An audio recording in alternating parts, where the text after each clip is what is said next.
아멘.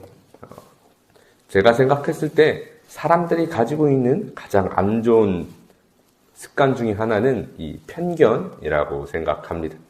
어느 대학을 나왔는지 물어보는 것은 그 사람의 학벌로 어떤 사람인지 판단하기 위해서이고, 어느 동네에 사는지 물어보는 것은 그 사람의 생활 수준을 판단해 어떤 사람인지 내가 판단하기 위해서입니다.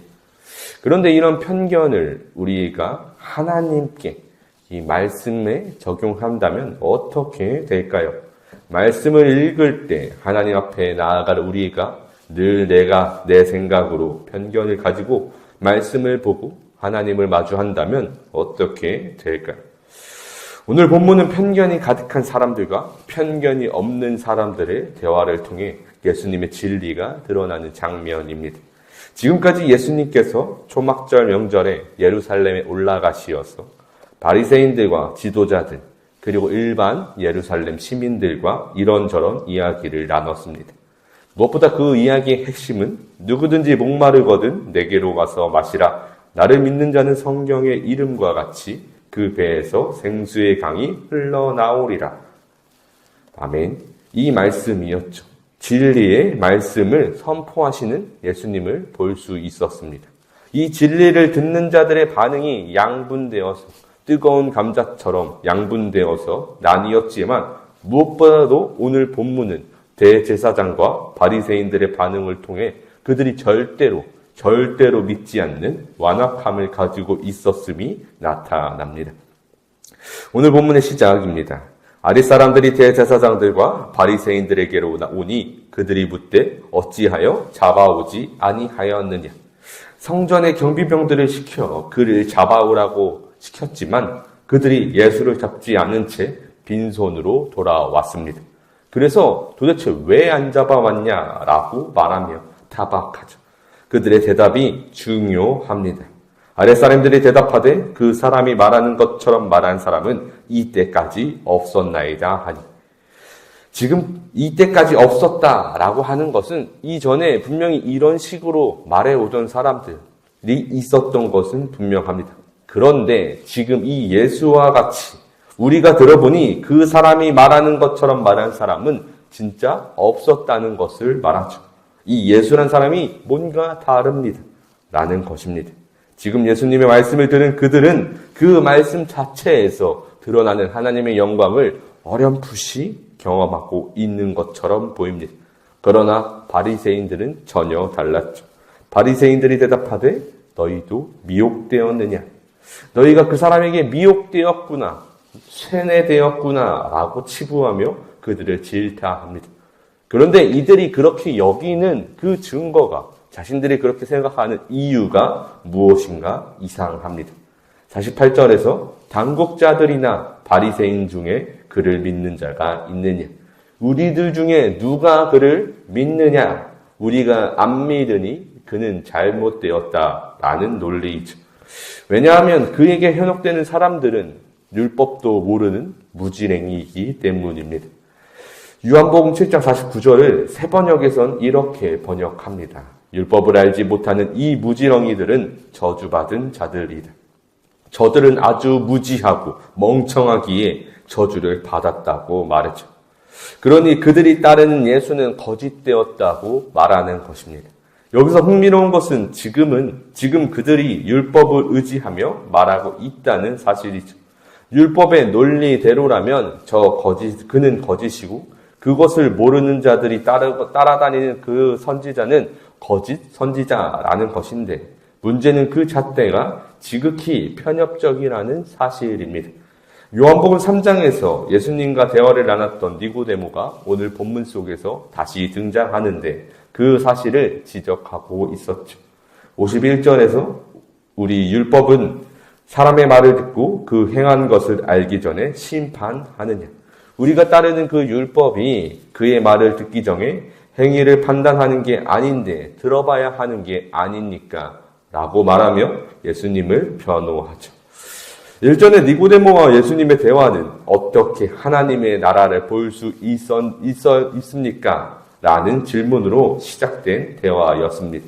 그때 예수님께서는 거듭나야지만 하나님 나라를 볼 수 있다라고 말씀하셨고, 니고데모는 그러면 우리가 두 번째 모태에 들어가서 나와야 한다는 것입니까?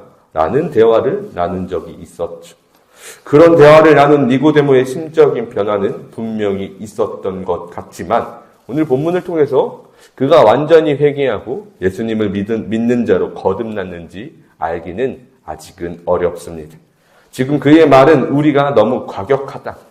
지금 이 바리새인들과 당국자들이 집단의 강교와도 같은 이 행동들, 그를 죽이려고 하는 그 완악한 모습들 속에서 그 브레이크를 거는 행동임은 확실하죠. 우리가 말하는 논리대로 우리가 율법을 따지고 율법을 지킨다면 그의 말을 들어야 율법대로 행동하는 것이 아닙니까? 라는 그 말에 오늘 본문 속 그들은 이렇게 대답합니다. 이르되 너도 갈릴리에서 왔느냐? 찾아보라. 갈릴리에서는 선지자가 나지 못하느니라 하였더라. 지금 여기서 우리가 주의 깊게 생각해 볼 내용이 있습니다. 요한복음 3장 1절에서 니고데모에 대한 소개가 이렇습니다. 바리새인 중에 니고데모라 하는 사람이 있으니 유대인의 지도자라. 즉 그들은 경비병에게 했던 그 말, 지도자들 중 누가 그를 믿느냐, 그를 따르려고 생각이라도 하느냐라는 그 말에 흔들리고 있는 이 니고데모를 경멸하며 무시하고 있었죠. 지도자인 그를 아예 그냥 갈릴리 사람으로 치부해 버리며 그 모든 말을 경멸하고 무시해 버렸습니다. 그리고 무엇보다 이 52절에서의 그 말, 무엇보다 성경을 찾아보라고 말하는 그 말씀, 갈릴리에서 선지자가 나지 못한다고 단정 지어 버립니다. 그런데 이 성경 속에서 베들레헴에서 메시아가 난다는 말이 있었지만 그 말씀을 통해서 갈릴리에서 날 리가 없다. 오직 베들레헴에서만 그가 날 것이다. 라고 생각했었지만 이들은 이 구절은 아예 생각도 안 한 것처럼 보입니다. 이사야 9장 1절에서 전에 고통받던 자들에게는 흑암이 없으리로다. 옛적에는 여호와께서 스불론 땅과 납달리 땅이 멸시를 당하게 하셨더니 후에는 해변길과 요단 저쪽 이방의 갈릴리를 영화롭게 하셨느니라. 갈릴리를 영화롭게 하시는 하나님의 뜻을 자신들의 생각으로 저버리고 있었죠. 그러니까 자기들 마음대로 성경을 읽으면서 일방적인 주장을 펼치고 있는 저들은 갈릴리에서는 결코 선지자가 날 리가 없고 우리가 믿지 않는데 저가 진짜일 리 없으며 저 무지개이한, 저 무지렁이한 율법도 모르는 일반 시민들이 저를 따르니 잘못되었다는 주장인 것이죠. 여기에 예수님에 대해 궁금하거나 그와 얘기를 나눈 모습은 어디에도 없었습니다. 그저 모두 제3자의 입장에서 외부에서 관찰하고 자신들의 뜻과 의로 판단한 결과이죠. 우리의 삶이 이렇진 않으십니까? 예수를 믿는데 신앙생활을 이루는데 필요한 건 오직 믿음입니다. 그런데 어떤 행위가 필요하다 여기고 경건의 모양이 갖춰져야 된다고 생각하진 않으십니까? 우리도 여기서 벗어나야 합니다. 우리의 뜻과 생각, 내 시선, 내 편협한 우리의 지식은 모두 걷어야 합니다. 그 어떠한 것으로 우리의 하나님을 제한할 수 없고 그 뜻을 판단할 수 없고 헤아릴 수도 없습니다. 지금 이들은 자신들의 생각에 갇혀 하나님을 보지 못했습니다. 예수님 안에서 그를 바라볼 수 있는 그 믿음조차 고백할 수 없었죠. 그가 행하시는 모든 말씀을 이해하지 못했습니다.